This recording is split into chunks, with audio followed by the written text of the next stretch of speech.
Right, today we are cooking SADZA, the famous Zimbabwean staple SADZA, which is also known in most parts of Africa. Like in Kenya, it's called ugali. In South Africa, Botswana, Zambia, it's called pap. So SADZA, this is how you cook. You're cooking it from maize meal. So this is maize meal. It can be corn or corn meal, corn flour, right? So you put a little bit of just like half of this, half of the spoon. You put it in the pot. You put some cold water to make it. Then you stir. Then you add hot water. You see, this is boiling water. That makes it thicker. Or you could have just put cold water there, but then it needs to start boiling. It will take time, so just put here. So that's the thing. So what you're gonna do next is to stir until it becomes thick. Then it will take a couple of minutes just stirring until it becomes thick. Then it will start boiling, you know.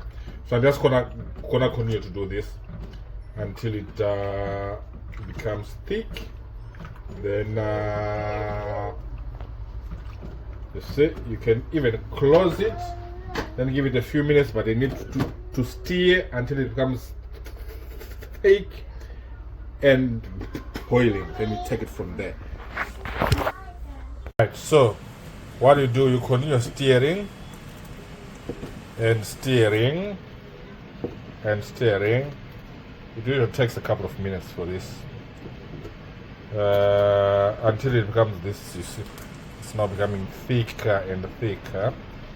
Then usually give it some time, you know, a couple of minutes to boil. And when it is really boiled, it is, you know, then you can add more whoopfu. It's called whoopfu, or corn flour, whoopfu in Shona. Then you add more, another spoon, and another spoon, and maybe a little half of that until it becomes this thick SADZA. So just stir until it becomes, you know, thick SADZA. But the most important thing is that it needs to really boil, you know. It needs to really boil. That's the Zimbabwean way of cooking. I understand the Kenyans, they cook it differently, but it needs really, you know, to heat up and boil if you are to make good SADZA. So you give it some time. I'll give it a couple of minutes for it to heat up and boil before I can add more food here. See, that's what I'm talking about. You need to let it boil as much as it can. You might want to open it up a bit so that it doesn't spill over, but it needs to boil. Rinofanira kukwata SADZA so that it becomes proper SADZA that is strong and firm. Otherwise, if you don't allow it to do this, you can cook, but it will not be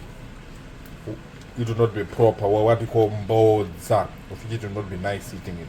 You need to let it boil, give it some time. You can open it a bit, maybe to let air come out. But it really needs to boil before you add more food, before you add more corn. So that is the so I'll give it more time. Alright, now that you see the SADZA has boiled, rakwata, mind, that's the correct way. And now it has boiled, you can see that it's boiling. Then you can add more whoopfu, another spoonful, and stir or mix. Another spoonful and mix.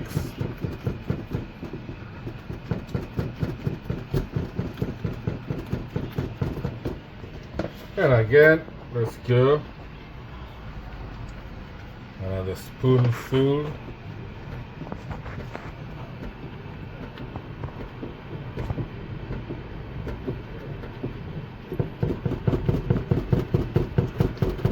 mix, you see. So the point is you need to mix until it becomes hard and solid, not much hard, but just enough, so that you can hold it in your hand and eat it. So another spoon, that should do it. Half of that, half spoon, that should do it really. So continue to stir. You see, now it's becoming more and more solid. Now it's become more and more solid. You see, now it's becoming a bit solid, which is what it should. So you stir. This is called kumona sadza, stirring. So tiri kumona sadza, just maybe a little bit more, a quarter spoon. Yeah, a quarter spoonful. Let's see what it does. A quarter spoonful.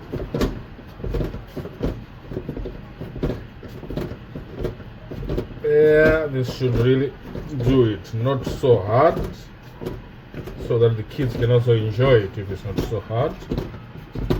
Though I understand the Kenyan one is usually a bit much harder than this, but this one is more, it's a bit softer. You can make it harder if you want to, but I'll just make it a bit softer.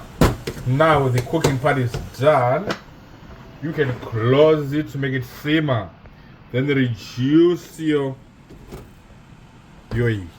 height. Then make it just, put it to the lowest possible. Then just leave it for a couple of minutes. Then your salsa is ready to dish. Alright, done, okay?